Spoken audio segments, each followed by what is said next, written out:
Anyone else want to do their jobs today? Move the payload! 3, 2, Okay. 1. Attack commencing. Capture objective A. I haven't seen your comp yet. Video started got some and you weird didn't strat going on press with that tab. range shield. Just go to point. Oh, that sucks. Me. It's fine. It's not really any he fault was to correct other than like don't step in Junkrat traps. Mission ain't Yo, heal me, bro. yet. Is your team actually just gonna Don't take hurt. it with you just getting murdered right off the first point? That's funny. I got more on me. I'm dead. When a fight is in this stage, there's no real point in trying to take advantageous positioning. It's way more important when a fight is in this stage for you to just get to the fight sooner. So instead of trying to take this high ground, because this high ground is not going to be advantageous to you, you should have just run directly to the fight. Right, you're going to get here and realize that, oh, I'm going to jump right off anyway.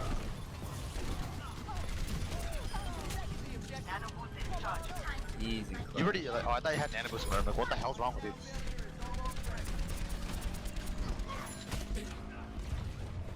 So good. We've realized that your team actually doesn't need you to win team fights, so that's pretty awesome. You still haven't hit tab yet, though. Objective A captured. Escort the payload.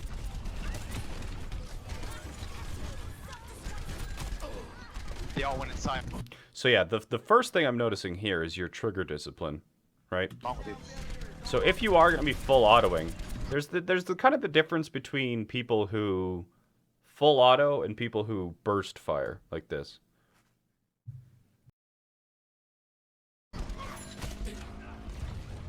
Objective A captured. So when you switch to this Doomfist, not this Doomfist, this Junkrat, this is what I want you to kind of look at is your trigger discipline. So you're firing and you're not on target here. And then you kind of get on target, but then you fall off target and you keep firing. And you're kind of pulling a Texas sharpshooter. You're drawing his outline, more or less. So there's a couple different ways that you can actually shoot as Soldier. Two primary ways that you can shoot as Soldier. And you're doing neither of them. So let's just talk about some shooting techniques on Soldier. So the first kind of shooting techniques that you could use on Soldier is burst firing, right? So Soldier, if I turn the spray or the spread on,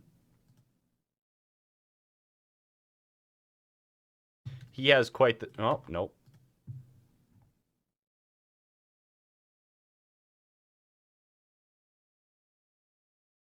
Yeah. So Soldier has quite the spread on him, right? As you start shooting, that spread gets larger and larger and larger and larger until it reaches a maximum spread for his entire clip. So one of the things, there's kind of like two main ways that you can play on Soldier. If you're the kind of person who likes headshots and you know you play McCree, then you're basically going to burst fire at people's heads and reset as if you had some sort of rate of fire. And the rate of fire is just going to be used to actually reset this. So let me turn the sound on so you guys can actually hear this. So it's going to be... That's kind of a burst fire. And you're going to be doing it, you know, even within your fall-off range, which is not something I recommend, but if you are the kind of person who's insanely accurate, then you just want to be, you know, tapping, burst fire, and reset every single burst. Overall, this will make, unless you're super accurate, this will make your overall damage output a lot lower. So that's kind of the first style of firing on soldiers. You want to be bursting at their head. Burst, burst, burst. And then that gives you time to actually reset your aim if you're not actually the best at tracking. So it's still, you know, it's not as fast as full autoing, but that's because the head hitboxes on these bots is fucking massive. But the second time, if you are somebody who full autos, you need to have what's called trigger discipline. And trigger discipline is just knowing when your aim is off the crosshair, you stop firing. So one of the really big problems with lower elo players playing characters like Soldier is that they'll do something like this. They'll get some of their shots on target, but then they won't have enough targets or shots to actually finish them off, right?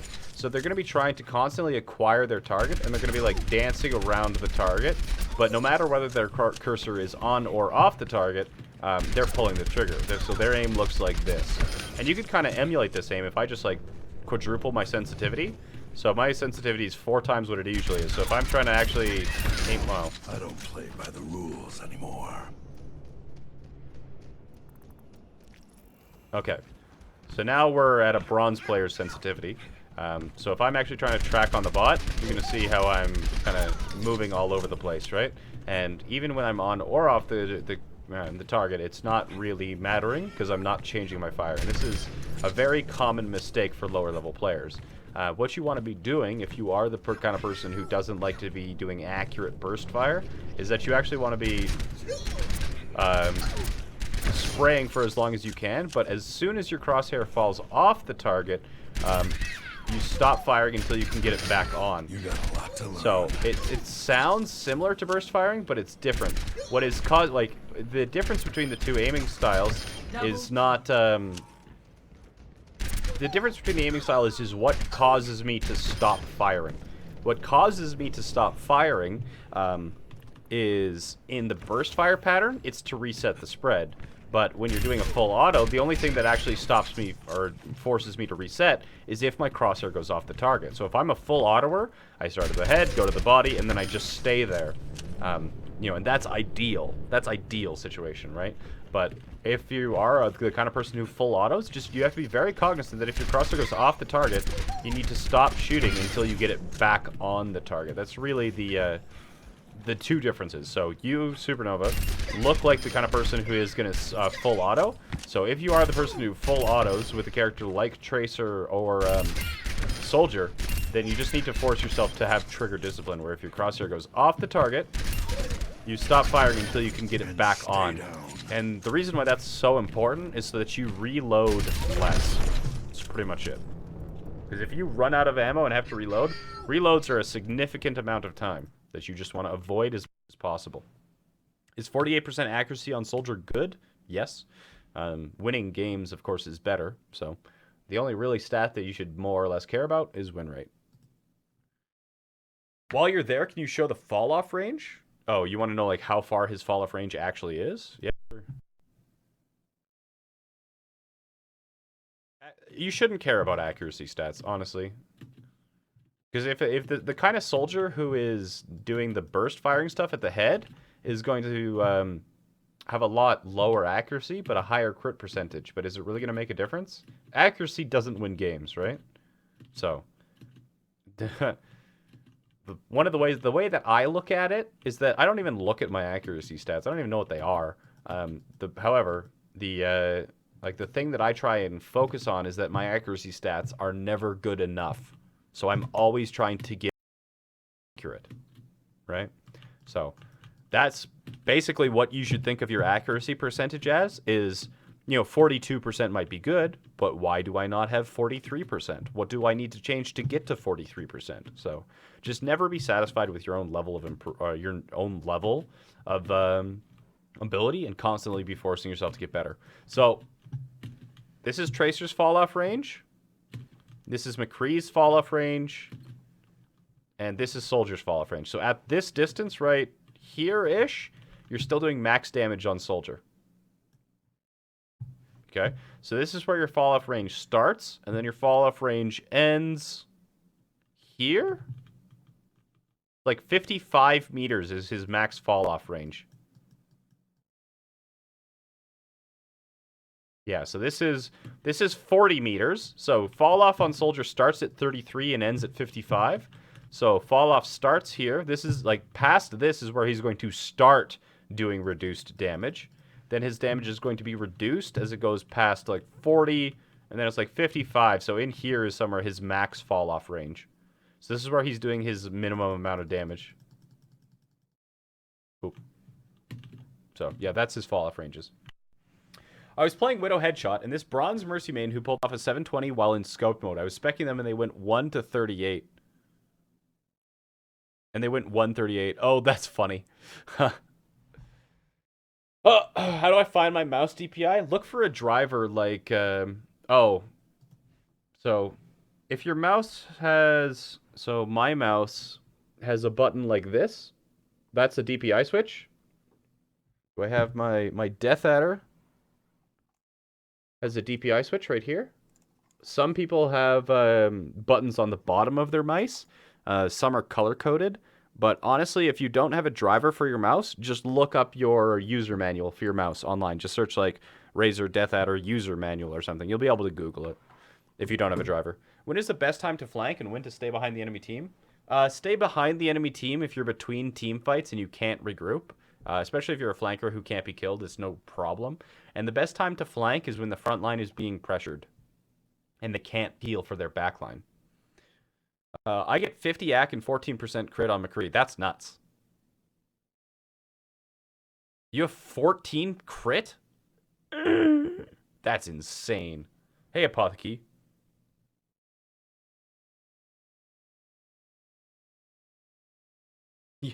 Yo, man, love the OWL analysis you do. Keep it up. I certainly will. Like, I can one-clip McCree's, but I will certainly miss a Tracer if she moves. Hi, Dad. You're doing great. Thanks, man. Locked.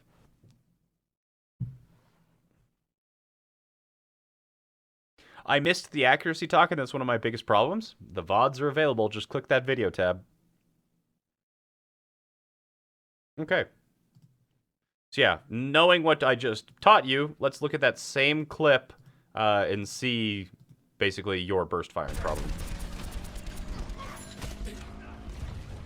Objective A captured. So you just full autoed whether you to reload a lot more frequently. You're shooting whether or not you're cross. Hey, there you stopped firing. So just having a little bit better trigger discipline would go a long way for your soldier play already.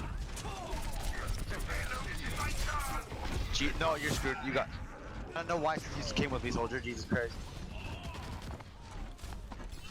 I saw DeFran's game today. His Tracer is kind of creating space for the team by going to enemy's backline and being annoying even if he didn't get the kill. Yeah, like creating opportunities or looking opportunities. Like if the backline needs the front line to survive, the front line has to give up positioning in order to protect them.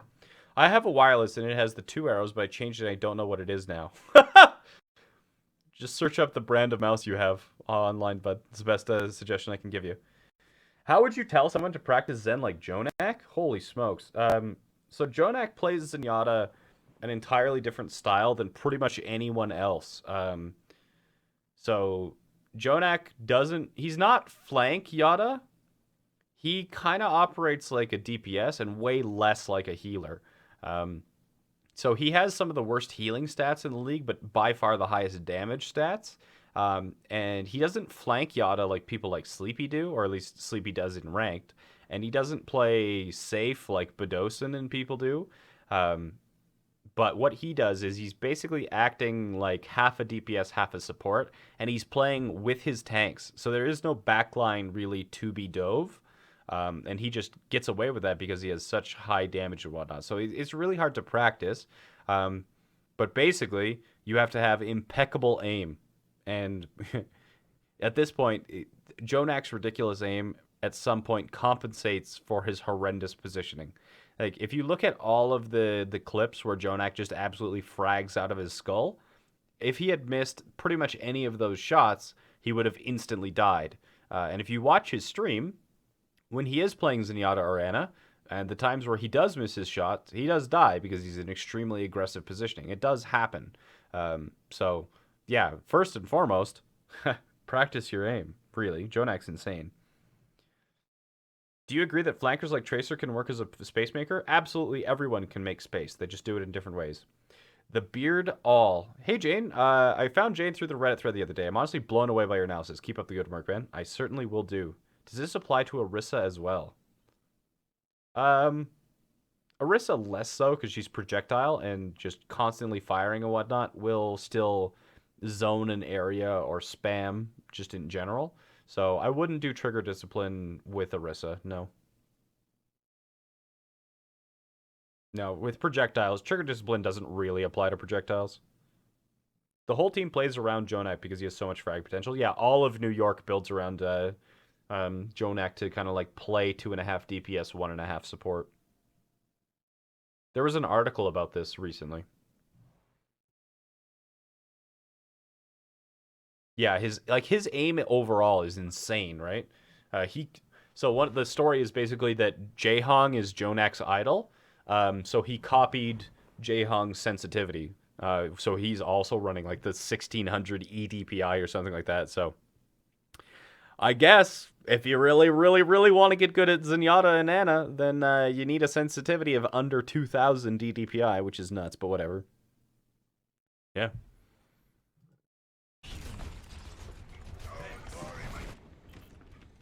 No rest for the weary. Remember, look for traps. Yeah, like they run 1600 DPI and 1.16 sensitivity. So it's actually like 1800. Actually. It's 1800 EDPI. It's actually insane. How do you duel a Tracer or Genji with a sense that low? You have a button on your mouse that switches the sensitivity to higher. So basically you have a button on your mouse that you press when you want to do a 180.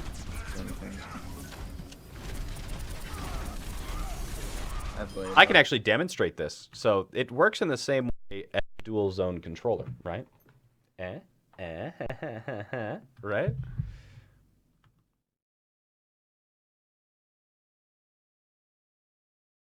So right now I have it on linear ramp, but if we switch to dual zone here. So basically what dual zone on a controller is that as you're moving around, basically it's going to move at this very steady pace, but after you reach 90% of your controller's deflection, it's going to suddenly jump in speed. Suddenly jump in speed.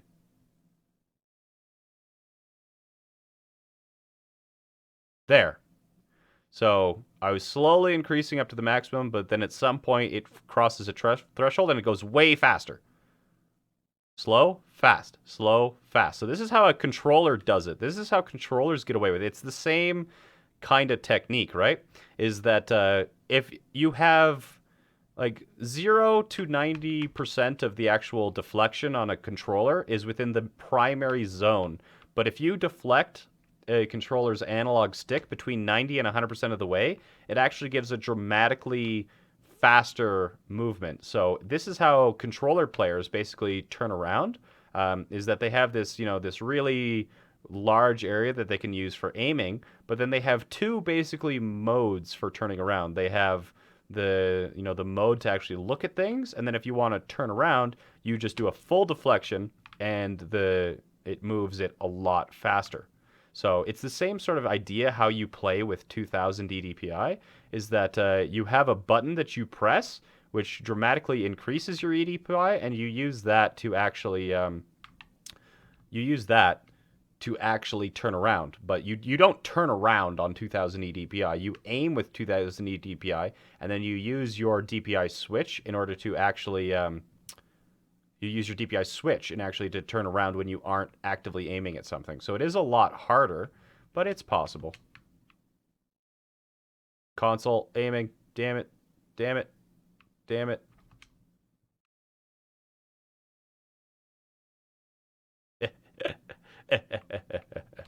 Console god. Anyway, so yeah, you turn around using a DPI switch when you're playing with that low of a sensitivity.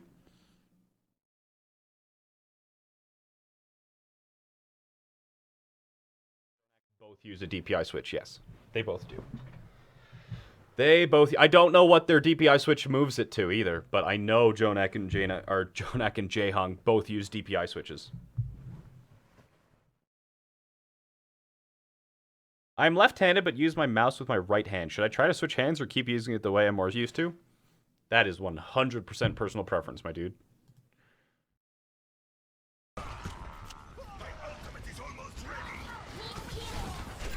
Really good idea on dropping the healing station for Lucio. You dead. Let's just regroup, please. Yeah, they're wasting on. Yeah, like,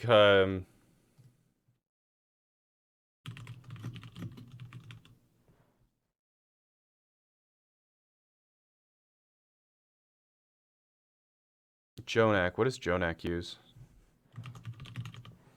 Jonak uses 902. What is this? What does this click here? Oh, so he actually uses 3 sensitivity on Tracer, Soldier, and Hog, and then 7 on Genji for some reason. But, no! Flying Pig of the Night! Thank you so much for the tier 1 sub, my dude. I don't know, because, like, DPI switches and whatnot aren't listed, but where is Jayne? Welcome to the Elo Hunters, my friend. Hope you're enjoying the stream. Hope you're learning a lot. Jayne, what mouse does he use? Razer Basilisk? Is that the mouse? Razer Basilisk. So, yeah, this tab thing right at the front here, that sitting right, you can kind of see how there's the two, there's the mouse 4 and the mouse 5, and then there's that kind of like toggle switch there.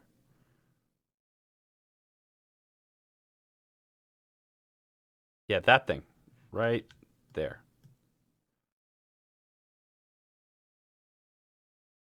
So that's what he would press to adjust his DPI.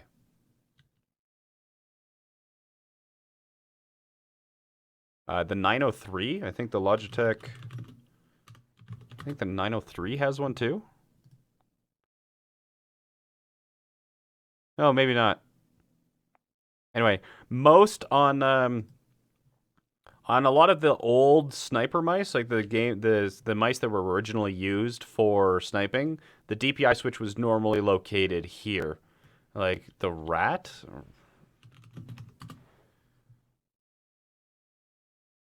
Yeah, so boom. This is not a good gaming mouse, but you can kind of see where the DPI switch is located because it's in red, right? We have mouse 4, mouse 5, and then the red button here is the DPI switch. So, some gaming mice, you'd have to look specifically because it's not very common, but there are some gaming mice who have DPI switches built into them.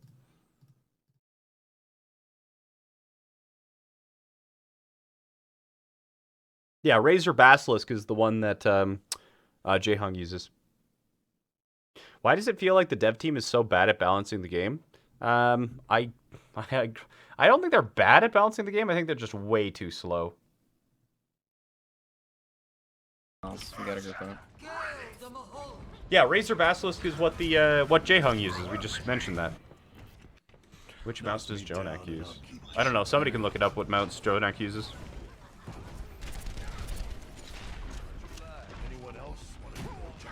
Want to do Nanoblade? I like this flank. I really like this flank. What the hell? It's one for you. Wow, what a crazy kid. I've got you in my sights. Fuck me, dude. He kind of jumped into the middle of them. So if you are going for the flanking visor, just a couple things. So you killed the Moira, which was the really G403. G403 doesn't have a deep. Well, yeah, it does have a DPI switch, but it's not a toggleable one. It has to cycle through. So if he uses a 403, he probably doesn't use a DPI switch. But anyway, enough about DPI switches. So you had this good idea to kind of flank, but you kind of only half committed to it. So let's talk about this for a second. Let's go back into a custom game here on this flank.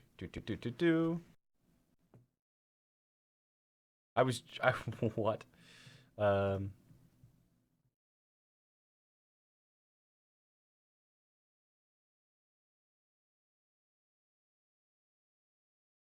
We were on Blizzard World, right? Yes. Okay. Stretch. So the thing that you were doing on the flank was the right idea, right? You had the visor. They had a lot of frontal spam. And if you had just attacked front, like with visor from the front, it wouldn't have done shit, really. They had a D.Va. They had...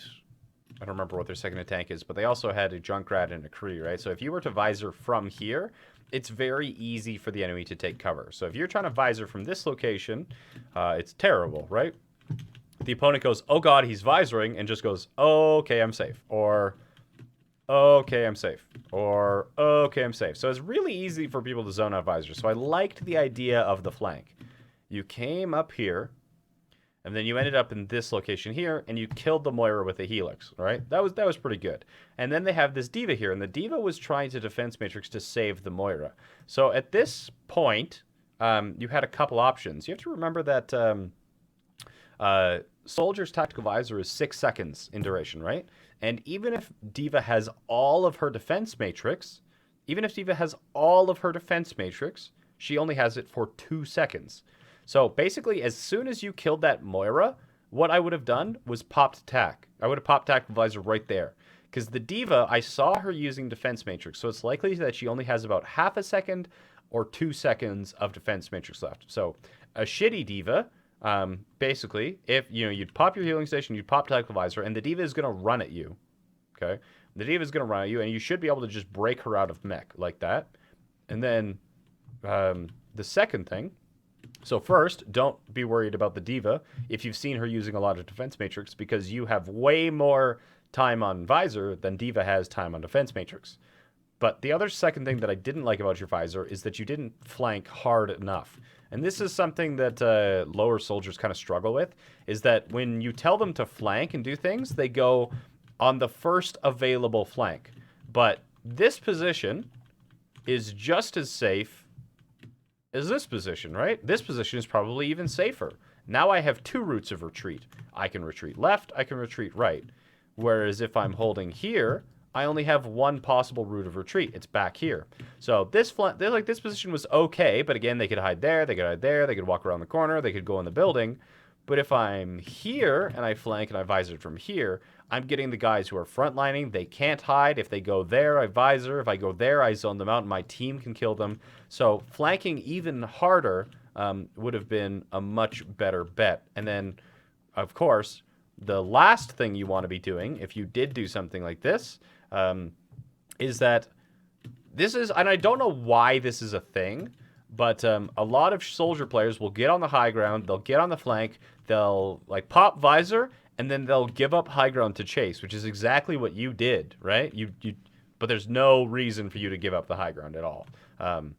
If it's between giving up the high ground and like getting a kill but risking your own life, you want to control the high ground, right? Because if you give up the high ground and then your visor ends, well, you're gonna have to get back on the high ground. So yeah, even if they kind of like hide from your visor, I would err on the side of staying on the high ground. So to summarize, don't be afraid of D.Va. Like, don't be afraid to tactical visor, even if D.Va's back in mech, if you've seen her using matrix. If you're gonna flank, don't be a little bitch about it and flank all the way around, and then a visor from somewhere where you have more routes of retreat and better sight lines. And then lastly, don't give up the high ground just because you have tactical visor. It doesn't make you invincible. It's just like Genji Blade, right? Genji Blade makes you really dangerous, but it does not give you more survivability. How do I fix the good section in 4-box? You don't actually want to fix the good box. You want all of the check marks to be in the good box. So you want all of your deaths because you were stalling in overtime, because you were resetting to regroup. Like the good box is good. You don't want to fix it. You want all of your check marks to be in the good box during the 4-box method. And if the majority of your check marks are in the good box, then you're lying. Good deaths are really rare. Good deaths are really rare.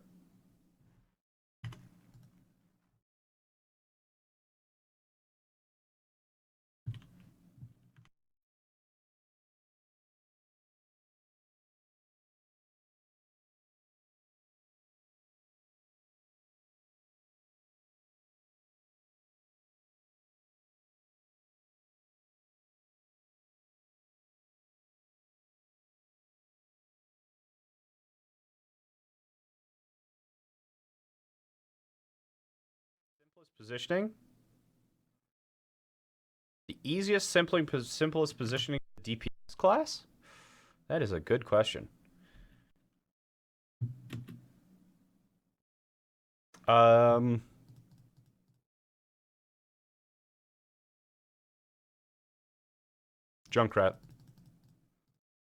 Junkrat.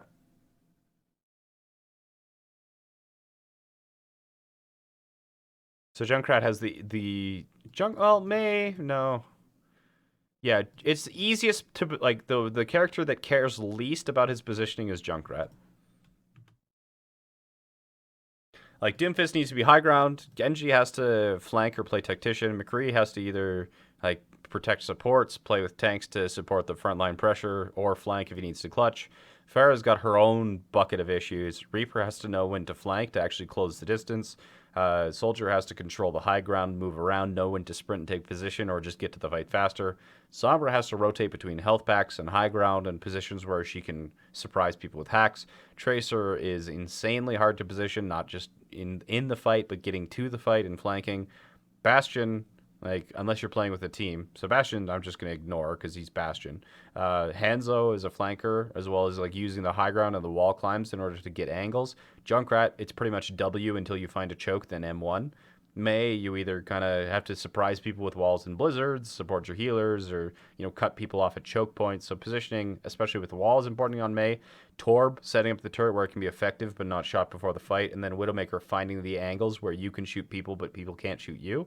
Or at least you're safe, is important. So yeah, Junkrat is basically just WM1, the choke. Even in Grandmaster, pretty much anyone can pick up Junkrat and do an okay enough job at him.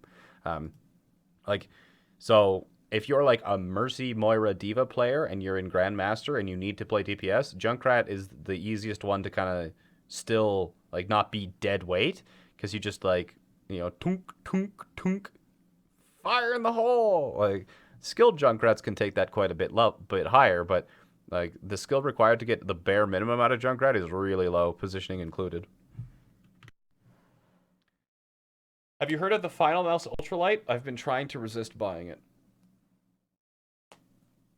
Oh no, I think you're creating a lot of Junkrat mains right now. I fucking hate Junkrat, man. It annoys me so much, but Dude.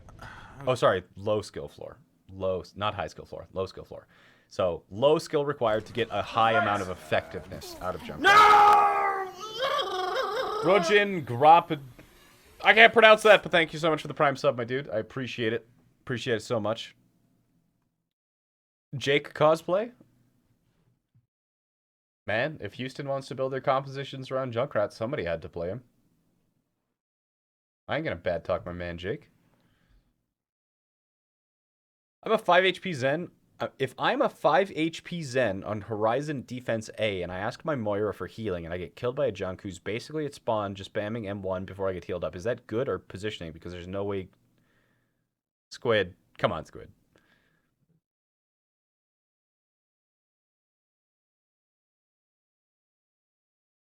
The Final Mouse is what lost Emong the monthly melee against Rogue? I don't understand that, but okay. I was so out of position. About.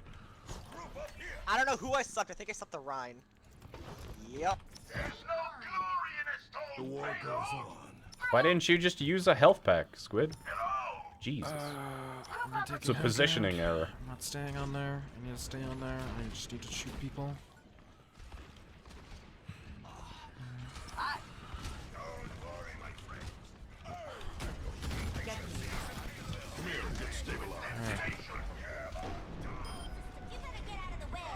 So flanking, like you're doing the same thing that Cloud was doing on Doomfist. You were flanking, or priming, or staging, whatever you want to call it.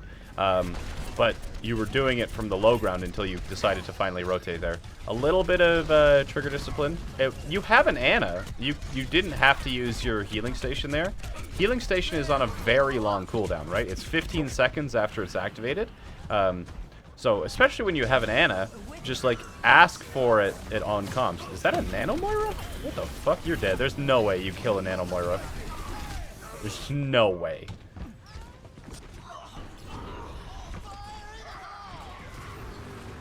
So yeah, save your healing station not to heal up just random ass chip damage, but when you actually get attacked. Wasting healing station like that will get you killed very quickly. Everyone heal up. Why is he muting his team? So he can focus, I assume. He wasn't shot calling anyway. Hello. Was that really Emong? I remember that clip, but I remember it was the right click that fired that woke somebody up. But I didn't realize that was Emong. That's funny. Trigger discipline! Jesus Christ. It annoys me way more than it should when I tell somebody to correct somebody on a pre-recorded VOD and then they don't immediately correct.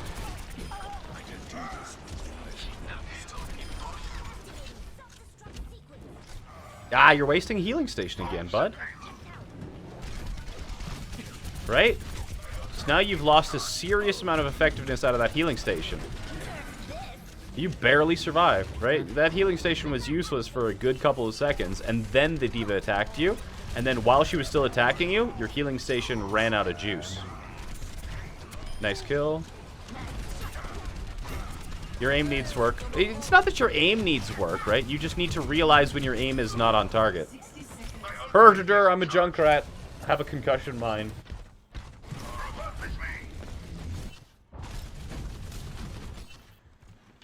Knock me down and I'll keep getting back up. My ultimate is ready to be unleashed. Yeah, so like, if your aim is this level, it's not the worst thing ever, but the aim of this level without trigger discipline is bad.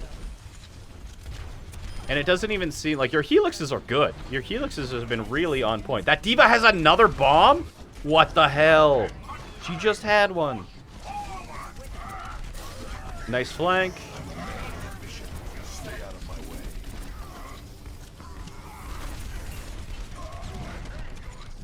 He's going to be coming up. Good use of healing station, finally.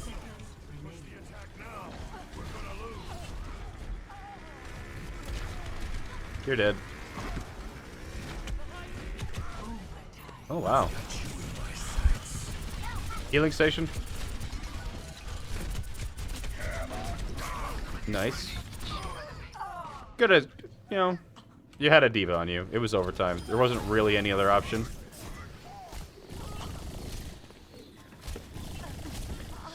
Like, conceive, like, if you knew, let me see, I don't know, maybe, let's rewind that a little bit.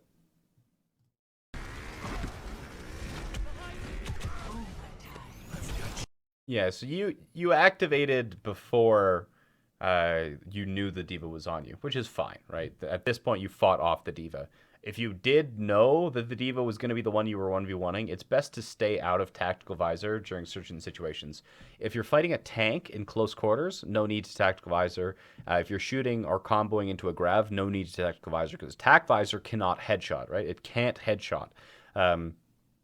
So if you knew that D.Va was going to be the one to attacking you, it would have been way better to just not tactical visor and just farm her with left clicks. Like, yes, you get faster reloads when you're in tactical visor, but you don't get any headshots. So if you knew that D.Va was going to be the one coming to contest you, then you would have wanted to just farm her, and then as soon as her mech broke, you'd basically helix the mech and then pop visor to actually kill the mini D.Va inside. So that's how you would want to do this. I understand that you activated the visor like before because it was overtime and you wanted to do something. D.Va was already on you, but you know, just if you had been aware that the D.Va was going to be the one fighting you, farmer for headshots, or if people are in a grav, tactical visoring people in a grav actually reduces your damage output because you can't get headshots. So never, please never, ever combo tactical visor with a grav in the same way that, you know, if there's a tank right up in your face, tactical visor actually decreases your DPS. Hey, new friends.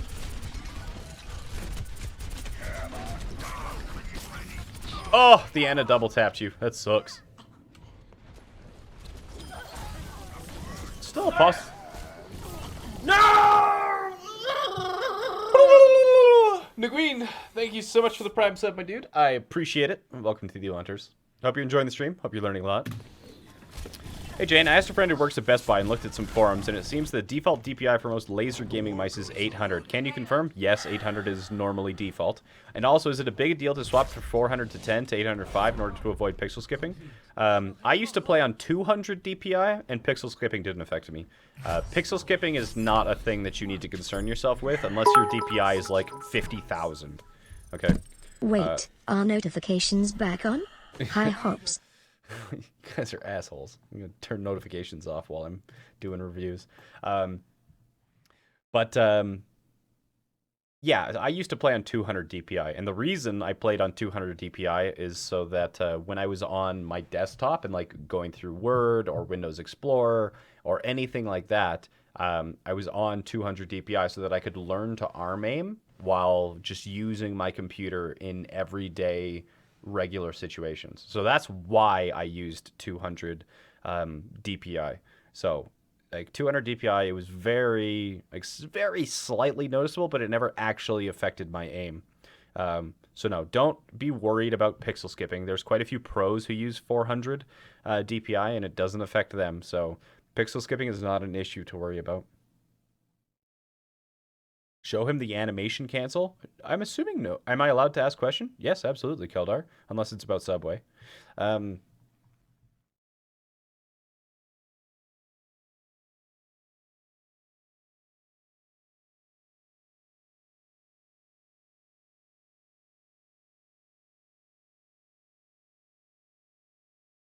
Because there may be quite a few of you.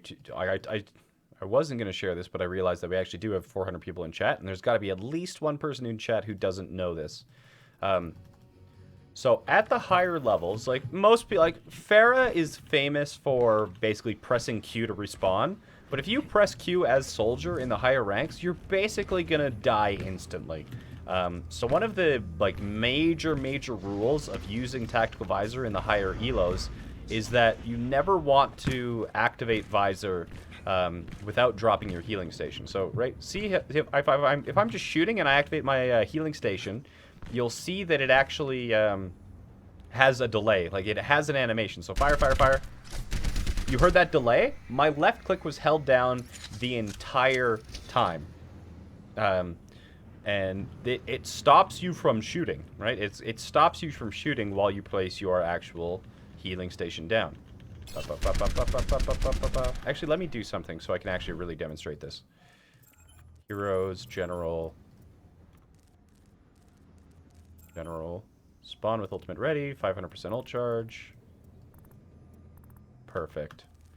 Okay, so the first of all is that you have to know that healing station will interrupt your firing if you use it during a clip or something like that. However, a couple things about Tactical Visor, right? If you're firing, you can see that my clip in the bottom right corner is at 12 right now. If I activate Tactical Visor, it immediately reloads my rifle. Immediately. So if I activate at 1 HP, or sorry, not 1 HP, 1 shot in my rifle, my gun will instantly reload. So, basically, bam, bam, bam, bam, bam, bam, bam, bam, bam, bam, bam, bam, bam, bam, bam, bam, and then I can skip a reload. If I fire and then chain it into Tactical Visor, I can skip a reload. So at 1, right? 1 ammo. I've got you in my 25. sights. Perfect. And the next thing is that you can animation cancel healing station with Tactical Visor. So that's what I'm going to do this time. Basically, instead of having the instead of having that delay from putting my healing station on the ground, what I'm going to be doing is I'm basically going to fire until I'm empty, and then drop healing station and Tactical Visor, because that way I skip my reload. So this is what it's going to be like. It's going to be bang, bang, bang, bang, bang, bang, bang, bang, bang, bang, bang, bang, bang, bang, bang, bang. Oh, I've got you in my sights. did you even see the animation for the healing station? You didn't. You did not see it, but it was there. So what happens there is that you shoot an entire clip, and then as soon as you're empty, instead of waiting for the reload, you bang, bang, bang, bang, bang, bang, bang, bang, bang, bang, bang, and then you basically press healing station and visor at the same time, and you skip 2 animations. You skip the reload animation, and you skip the healing station animation. And then, we can take this one step further. So, listen to how fast the reload is outside of Tactical Visor. It's 1.5 seconds out of Tactical Visor. But if we're Tactical Visoring... you in my sights.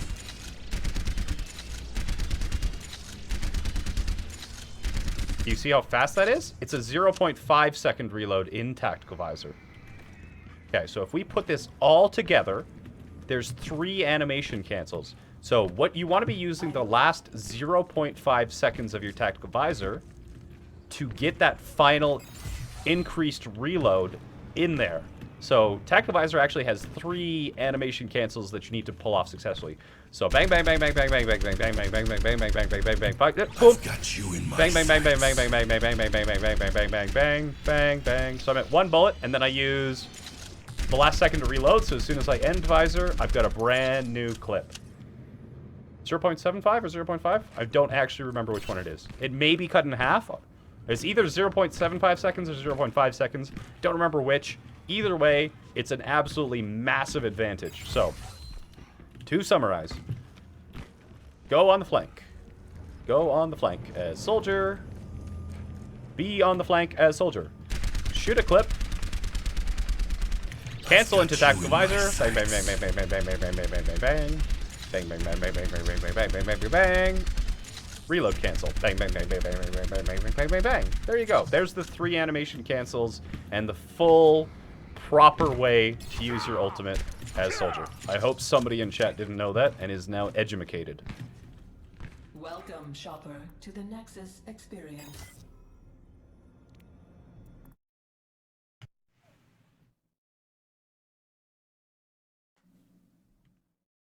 Oh, and Helix is aimbotted, right. Helix is aimbotted as well.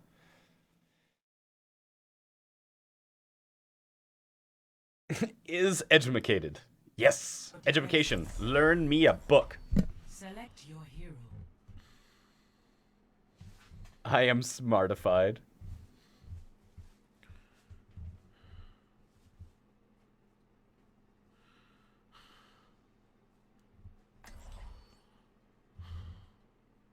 You said that Soldier's healing station shouldn't be used recklessly as it's run out of juice. Would it be recommended to grab a God damn it, Keldar, you baited me again. Good to see you, though, Keldar.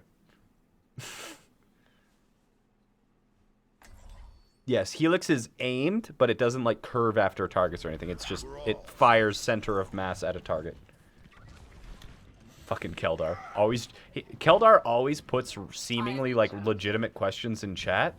And then he turns them into questions about Subway. And since his name is like this dark blue, dark purple, and I use night mode on Twitch, I can never figure out it's Keldar before I start reading the question. He gets me every single time. Attackers incoming in 30 seconds. Note that you can also use the Helix, but that isn't as much of an advantage with the cancel. Use the sprint to skip the very end of reload animation. Yeah, I don't know. Is there... Genmu0 gifting the tier 1 sub to Astralis. Genmu0, how kind of you. Thank you so much, my friend. And Astralis? Welcome to the Elo Hunters, my friend. 3, 2, 1. Attackers incoming. Defend objective A. I think that was actually sub 450 too. You gifted Astralis the 450th sub. They're going lower. This is a really good position. Really good high ground. I would prefer if your Reinhardt was actually an Orisa, so that you don't have like a finite shield health, especially against a... Bit ballsy to launch that Helix without having seen Reflect. Normally when you're fighting Genjis, you want to be left-clicking them. Okay, left-clicking them, not the floor of the walls behind them, right? Ooh, that Genji got Ana healed too, right? So, normally, just accurate left-click fire on a Genji will force Reflect, and at that point, you can actually use your Helix Rocket. The other thing to do, basically, their technique about fighting off a Genji, is that if he dashes through you, so if the Genji dashes through you, this is a real pro tip coming up here.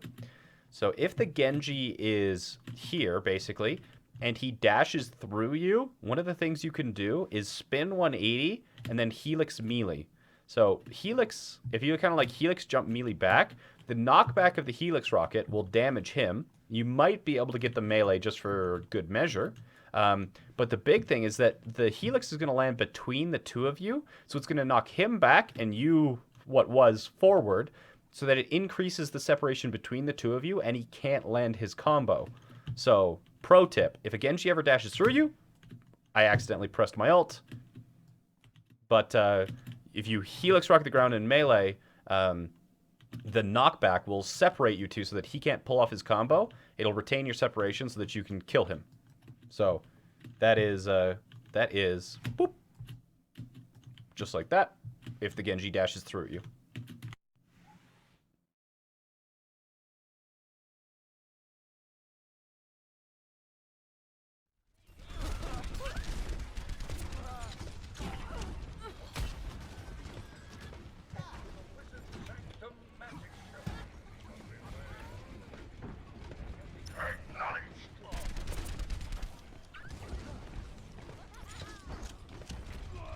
it's Blinky! Everybody say hi to Blinky.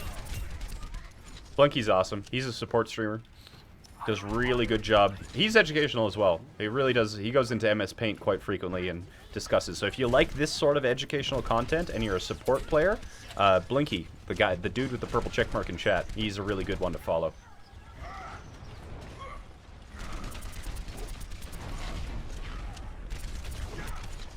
He spent a long time learning Moira and Sombra and did manage to get to GM on them, so pretty impressive seeing him pick up a character he didn't play before and just rock it to GM.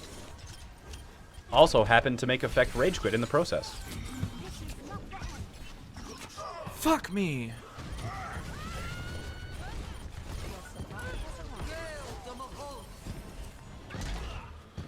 Ugh. Not dead yet. Peace be upon you. Fuck me, dude. I don't know what to do in that situation. Also, they have 6 now. Let's rewatch then and see what tips we can give you.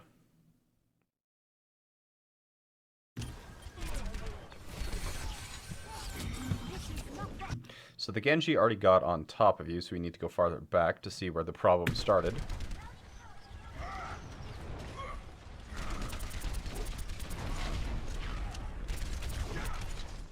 If you guys keep calling me left guy, people are actually going to think I'm Gilfrost.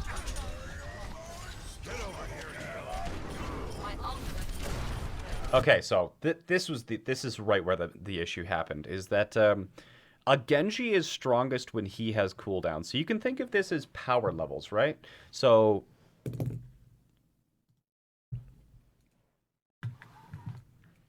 who is going to win between a Genji and a soldier? Okay? Who wins if...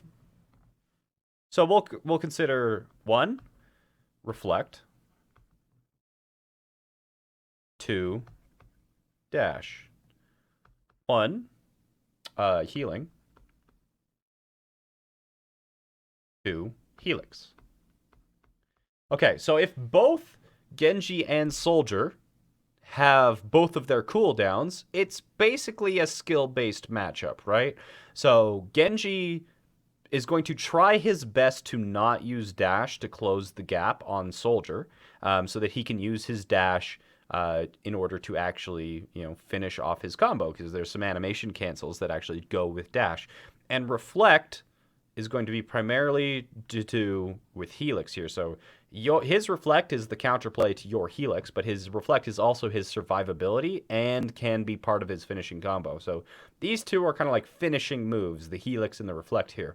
Now healing is your sustain. This is how you stay alive through his burst damage. You want to stay at a high enough health where Genji cannot just burst you down instantly.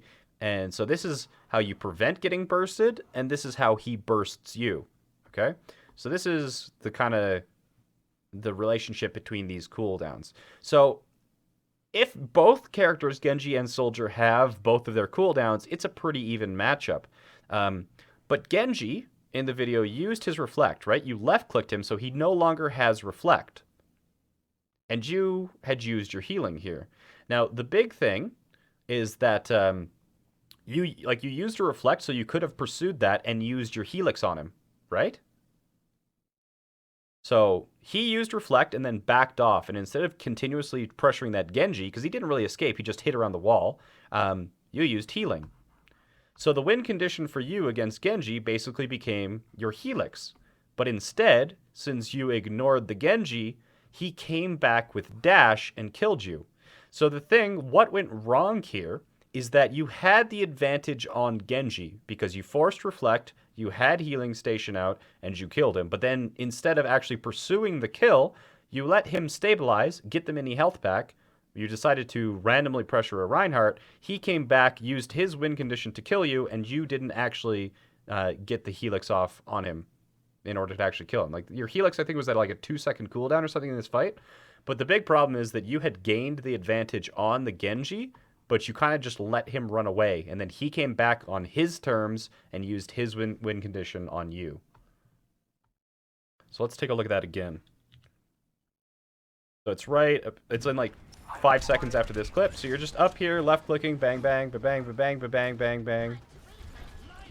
Bang, ba bang, bang, bang.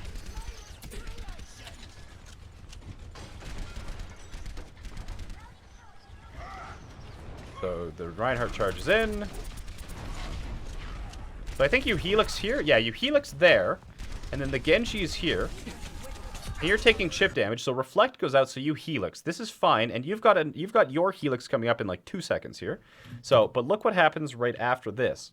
The Genji is in trouble. He's got like 120 health. You're using your helix, so you can pressure this guy to keep the advantage. But he comes up, he realizes you as healing, he's like, nope. Backs away, and then your Reinhardt gets hammered. So you turn your back, you put your back to Genji. And he charges in. You're shooting a Nano Drine, you're not really doing much. And the Genji uses dash on you. Wow, he didn't actually combo you here. So this Genji's actually just like chasing you around, trying to finish you off. You're just not paying any attention to him. So now, like, so he does land one combo on you. He lands a right click on you. And then you just get chipped down and killed. So the problem here is that Genji pretty much at no point during this engagement actually had the advantage, right? He wasted his reflect here, and then he came around, and then he actually didn't combo you with his dash. He didn't do it. He just dashed through you. So he had 0 cooldowns, and you had Helix the entire time. But not only did you just ignore the Genji and shoot the Reinhardt instead, but once the Genji actually re-engaged you, you legitimately tried to just make him go away by pretending he didn't exist. Okay, so you have to turn and fight this guy. He made so many mistakes. You could have punished him in like 9 different ways, but you didn't, and he killed you. So the advantage between a Genji and a Soldier fight is really only dictated by if it's at range, it's Soldier's advantage. If it's close, it's Genji's advantage. Soldier wants to make sure that Genji cannot close this distance without using cooldowns, because if he does, if the fight does break out, it's basically who has which cooldowns, who wins. So a Genji, if I'm a Genji player and I see a Soldier sitting on the high ground, I'll just try and left click him annoyingly. I'll just be like, throwing shurikens from like 1,000 miles away, and eventually, you know, he'll get down to 150 health, and if he's not getting a pocket, you know, his OCD is going to kick in, he'll drop healing station. I count to 5, I engage on him, he's dead. So, yeah, you can't make your problems go away by just ignoring them. Because this Genji, who made 1,000 mistakes, actually managed to kill you because you just ran around without healing station until he slowly right-clicked you to death. Fuck me! What is the dash combo? I will very, very quickly show you the dash combo. Very quickly.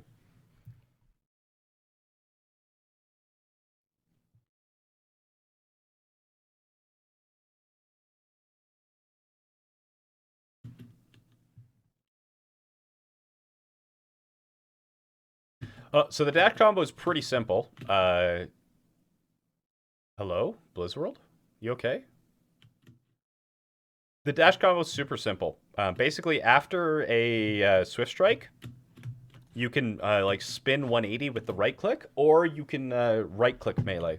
And there's a couple ways to short dash too. Like so, for let's say my enemy is right there, instead of being on the horizontal and Swift striking through them and then turning around, like I didn't get the distance right. I was too far away to actually land the melee.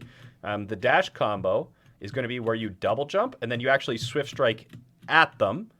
Because your hitbox is persistent, so you land right at it, and then you just kind of like flick up to their head and right-click melee, or if you do actually short dash behind them, then you finish it off. So basically, double jump up, and then I want to be dashing about here, so I double jump, short dash, and then right-click melee, and then if you want to, blade. I'm using a new mouse, and I fat finger my ult all the time. I'm trying a different mouse right now, which is why you just keep seeing me activate. So yeah, you want to be double jumping or coming down from above, so you can dash into the ground. And then you turn around and you right-click melee to get that burst damage. And then if you have the full, combo and whatnot, you can reflect immediately. So like you're gonna have the advantage in reaction time. So pretty much the full combo is going to be Swift Strike into the ground, spin, right-click, and then you would reflect like this, and then you can finish off melee with the right click. So another just very quick tip about Genji is that if you're reflecting and I'm holding down right click, it fires immediately. You don't have to time it properly. And based on latency, that means if you're in a soldier's face reflecting, you will always get the first shot in. Okay, so if you dash, turn right click melee, reflect, if you're holding right click, your right click will always land before the soldier can do anything, even if he times it perfectly. So those are just a few combos. Shouldn't you always right click before a dash? Right or left, depending, yes. That is, I didn't include that, Registar, but you are absolutely correct. As long as you have the ammunition and feel like your shuriken will land, it's best to left or right click. At long range, left click, of course, but at short range, right click before you dash, yes.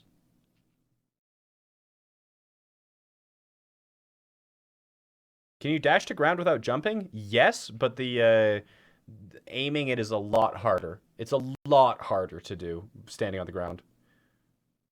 Yes, I just assumed everyone knew that, like, the right click or left click before you dash, right?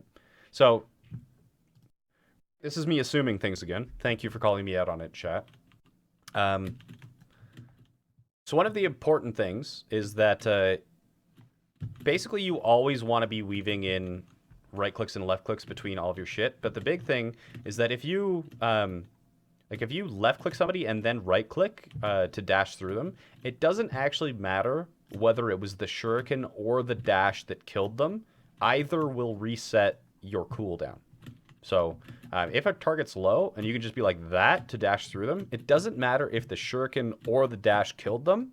As long as the dash, like, as long as you activated Swift Strike before they died, you'll get the reset, which is why it's perfectly okay to, like, constantly combo your right clicks into your dashes. It's just a thing that you do.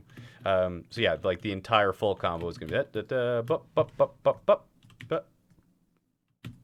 like that. So that's his full combo. And theoretically, that combo is, I don't know, 3 shurikens at 28 damage each, assuming they're not headshots, 50 for the dash, and then you're going to have 3 shurikens for 28 each, a melee, a reflect for whatever damage they do, like another right click and melee. So, and Genji's reload, if you get caught without your shurikens, his reload is actually a pain in the dick and it'll get you killed. So I really like throwing in, instead of, unless I'm farming a tank, I don't usually just expend right clicks like this. If I'm fighting somebody close, I'll pretty much always just take more precise aim and then go always with the right click melees so that I use less ammo, because having to reload in the middle of combat is not fun. So, did you just assume my elo? Yes, I did.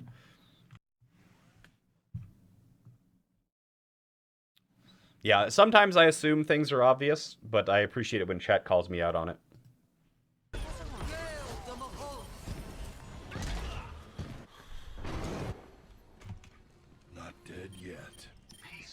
Any Elim except D.Va's mech. D.Va's mech does not count as a reset for Genji. Fuck me, dude. I don't know what to do in that situation. Also, they have 6 now. Yeah, just stop pretending the Genji doesn't exist, and maybe he'll kill you less. That's great. Objective lost. Stop the payload. My ultimate is almost ready. As long as you got credited for the Elim, like as long as you got credit for the Elim, Swift Strike will reset. Even if your Swift Strike itself did not actually hit the opponent. Like, if you hit somebody with a shuriken and then Swift Strike into midair, and then somebody else kills the target, even if your Swift Strike did no damage to anyone ever, it'll still reset. It's just being credited for an elimination is what gives you reset. Your tank's giving up so much distance, holy smokes. That Junkrat's doing Junkrat things. Yeah, trigger discipline, right? Watch this. Wow, it's too bad that you comboed Trance into Visor, but watch this same thing again at about half speed and watch how bad your trigger discipline is. It's like, it's not your aim, it's that you just keep firing when your crosshair is not on any target at all. So this is fine, this is fine, this is fine. You kind of like transition onto the Genji. You're reloading. Like, your aim could be better, don't get me wrong. But here, did you see how you just kept firing as you transitioned from the Reinhardt shield to the Junkrat? You kept firing across this entire path, which wasted a fuck ton of bullets. And then once you've gotten here, you're still firing, still firing, still firing, still firing, still firing, still firing, You reloaded. That's the only reason you stopped firing. The only thing that can stop you firing, you madman, is being forced to reload.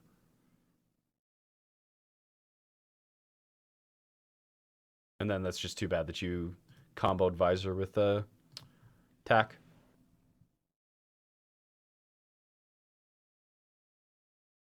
Nice. Nice Helix finisher, right? So you see how... You see what I was talking about? How Helix and Reflect are kind of like mirroring cooldowns, and then Dash and Healing Station are mirroring cooldowns. So he used Reflect first, you used Helix, you won. So that's how the Genji matchup works, right? The Genji Soldier matchup is they have two cooldowns that basically counteract each other. And whoever has more cooldowns has an advantage, but it's really just skill-based. Can Genji close the gap, or can Soldier prevent Genji from closing that gap? Menu? Oh. I'll get that out of your way. I want to hear you, bitch. Sorry, I want to go back just so I can hear you get angry about that. Wuzzy, please. Tier 2 sub. Can we get some Jayne loves in the chat for my boy Wuzzy, please? Subscribing for the first time, his first month at Tier 2. Thank you so much, Wuzzy, please. Can't wait to hear you rage about this. Nice Helix takedown. I walked into that. Aww. Why did I wanted rage, not resignation.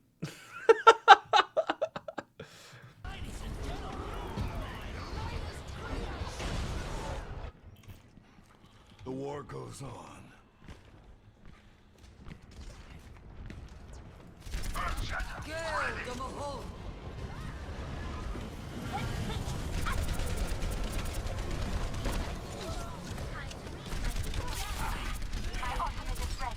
Right, and the other thing about trigger discipline, that'll make your aim so much better is that after you do reacquire, you'll have had the spread reset. So there your aim was actually pretty decent, and if you had just like stopped firing for the briefest of moments while your crosshair went off the target, by the time you put your crosshair back on the target, your spread would have been reset, and those shots would have actually been more accurate instead of been at their maximum bloom. So you need to control your spread, whether you decide to become a burst firer or if you continue to play full auto like this, you need to recognize when your crosshair is off the target and stop firing. You're spending so much time reloading because you're firing at walls and floors and the sky. You need to stop firing when your crosshair is not on a target, okay? And that is just the only way you practice this is personal discipline. You have eyes. You can tell when you're not aiming at something. You know, the aiming process might be difficult. That requires practice, it requires muscle memory, visual acuity, all that fun stuff. But recognizing when you're bad is usually pretty easy. So if you're like, oh, I'm being a potato, just stop pulling the trigger until you've stopped being a potato.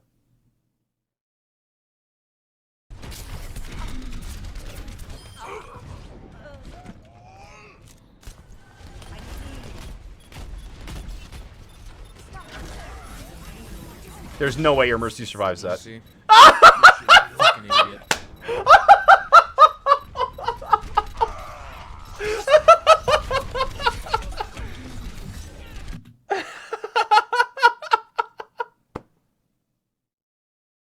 Oh, that's too good. Who's Dak? He's the support player for San Francisco Shock. Anyway, so let's really hammer home the point about this Soldier versus Genji matchup here.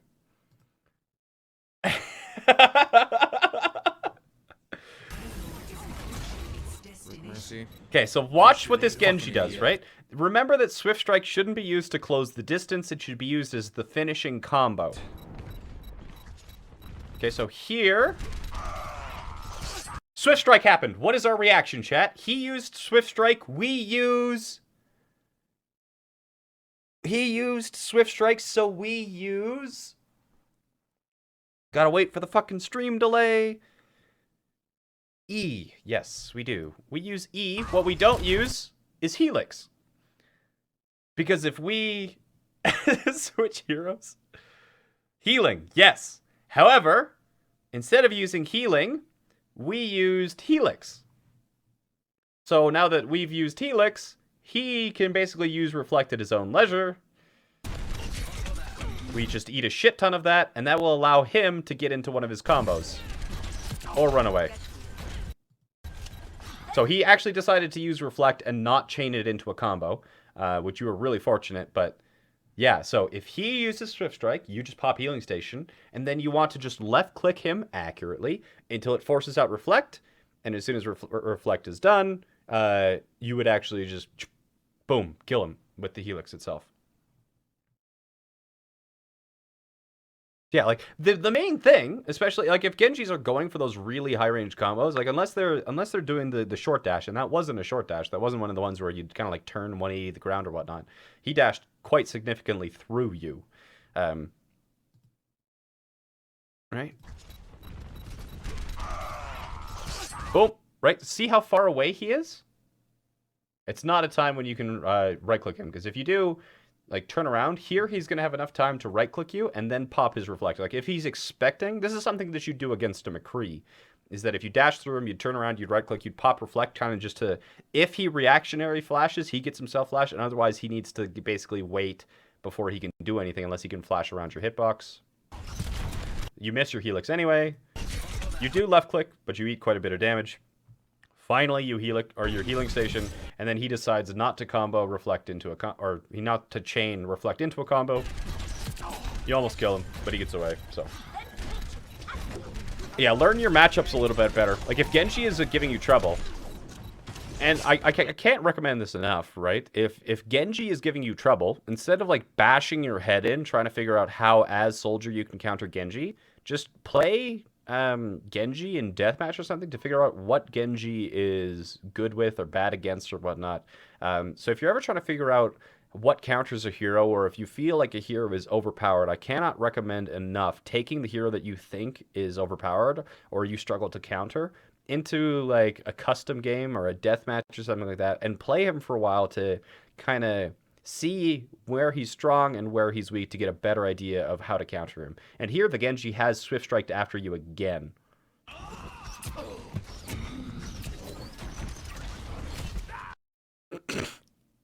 That's unfortunate. So you should have known the lines of sight of your Ana, and you could have just stood still and fought the Genji. Like, not stand still, but like in the same area and just fight against the Genji, because you did have cooldowns coming back off.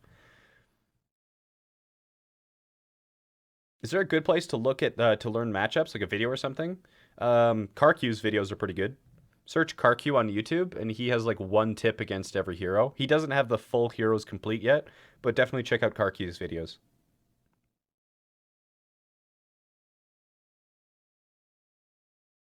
I always try to flash around Reflect, but always seem to hit it. Where's the best place to aim it? The ground's pretty good. Above, like, it really depends on the spacing, right? It's all about the spacing. So if he's, because if the Genji's at like 6 to 7 meters away, you can honestly just throw it directly at him and it won't hit. But so you have to know your ranges, and then it's just based on the angle whether you flash beneath him, flash above him. Because if you try and consistently flash above the Genji, if he kind of like looks up a little bit or hops while reflecting, he'll still get the reflect off your flash. So you do have to be careful about reflecting or trying to go around the hitboxes, because Genjis can adapt, because they have a box like deflect hitbox itself, and this is something that not a lot of people know. Deflect's hitbox is a rectangle, more or less, right? So if you think about this, let's actually try and draw. So let's say we're going to over-exaggerate, right? But this is Genji's reflect hitbox when he's standing behind it. So this is the maximum height of Genji's reflect hitbox, right? But if he looks vertically, so if he decides to do the limbo and he decides to look back, his reflect hitbox also tilts. And this part of the reflect hitbox, this corner, is actually higher than it is when he's just looking straight at you. So Genji can actually artificially make his hitbox taller by slightly looking vertical, and only at about a 30-degree angle or so. 30 degrees. So just be careful of flashing above Genjis, at least consistently, because good Genjis, if they realize that you're going to flash above, they're just going to look up and reflect it anyway. Whereas, you know, a flash would go around it. Here, the flip hitbox is actually quite high, so if you tried to put the flash right here, the reflect hitbox would actually kind of clip into it. That's super niche, but it is a thing.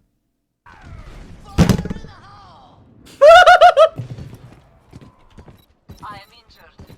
I hate Junkrat, dude.